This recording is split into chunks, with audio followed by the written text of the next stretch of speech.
సభకి నమస్కారం. అందరూ మాట్లాడిన దానికి మన కంప్యూటర్ భాషలో Ctrl+A Ctrl+C ఏదో అంటారు కదా, అది పెట్టేసుకోండి. Because I think more interaction will enjoy. ప్రదర్శనమే నిదర్శనము. కాబట్టి ఈ ట్రైలర్ ఈ 2 గంటల 15 నిమిషాలు మా సినిమా అయితే 2 నిమిషాల 15 సెకండ్లు మా ట్రైలర్. కాబట్టి కుదించి కరెక్ట్గా ఆ సినిమాలో ఉన్న వీలైనంత వరకు ఎంత ఫన్నో మేము ప్రజెంట్ చేయడానికి ట్రై చేసాము. ఇది ఒక కుటుంబ సమేతంగా చూడదగే క్రైమ్ కామెడీ ఇది. సో సాధారణంగా నేరం అనేది జరిగినప్పుడు కొంచెం భయపడచ్చేమో అని అనుకుంటారు. అలా కాకుండా చాలా అందంగా, అంటే మా ప్రయత్నం ఏంటంటే ఒక నేరాన్ని కూడా ఒక హాస్యరసం జోడించి, అంటే ఒక ఉద్దేశాన్ని కూడా హాస్యరసం జోడించి ఎంత బాగా మనం చేయడానికి మేము ప్రయత్నించాము. అద్భుతమైన నటులతో నటించే అవకాశం ప్రతిసారి మంచి యాక్టర్స్ చేసినప్పుడు ఐ ఎంజాయ్ థరలీ. అండ్ ముఖ్యంగా మంచి తెలుగు మాట్లాడగలిగే వాళ్ళతో. కాబట్టి కృష్ణప్రసాద్ గారు మన 3వ సినిమా ట్రిలజీలాగా మన 3వ సినిమా కూడా పెద్ద విజయం సాధించాలి అని కోరుకుంటున్నాను నేను.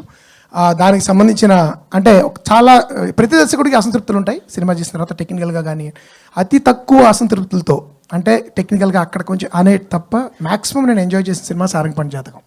సో ఆఫ్టర్ రష్ట చెమ్మ అమితుమి ఇది మరింత అంటే 10 కాలాల పాటు తెలుగు వాళ్ళు, నాన్ తెలుగు వాళ్ళు కూడా సబ్ టైటిల్స్తో గుర్తుపెట్టుకునే సినిమా అవ్వాలి. ఇది ఒక 10 years తర్వాత కూడా దానికి షెల్ఫ్ లైఫ్ ఉండే సినిమా అవ్వాలి అని చెప్పి నేను మనస్ఫూర్తిగా కోరుతున్నాను.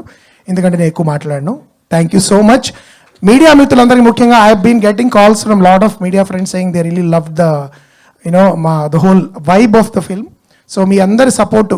అంతకుముందు నా సినిమాలు నాకున్న బలం ప్రేక్షకులు, బేసికలీ మీడియాలో నా సినిమాలు నచ్చి భుజాలను ఎత్తుకు మోసిన వాళ్ళు ఉన్నారు అంతకుముందు ఇండిపెండెంట్ సినిమాలకి. అంతకుముందు ఆ తర్వాత లాంటివి మీడియా వాళ్ళ వలన ప్రజల్లోకి వెళ్ళాయి. ఈ సినిమాను కూడా అలా చాలా పాజిటివ్గా ప్రజల మధ్యలోకి తీసుకెళ్తారన్న నమ్మకం ఉంది. ఆ సపోర్ట్కి అందరూ కూడా ప్రతి ఒక్కరికి పేరున థ్యాంక్ యూ. అండ్ ఈ సినిమా ఏప్రిల్ 25వ తారీఖు మీకు దగ్గరలో ఉన్న థియేటర్లు, దూరంగా ఉన్న థియేటర్లు, మరీ దూరంగా ఉన్న థియేటర్లో కూడా కుటుంబాలు, పరకుటుంబాలు అందరూతో కలిపి పిల్లాపాపలతో వెళ్ళి చూడాలని మనస్ఫూర్తిగా కోరుతున్నాను. ఏప్రిల్ 25th సారంగపాణి జాతకం ఇన్ థియేటర్స్. Thank you. ఎంత మంచి తెలుగు అండి.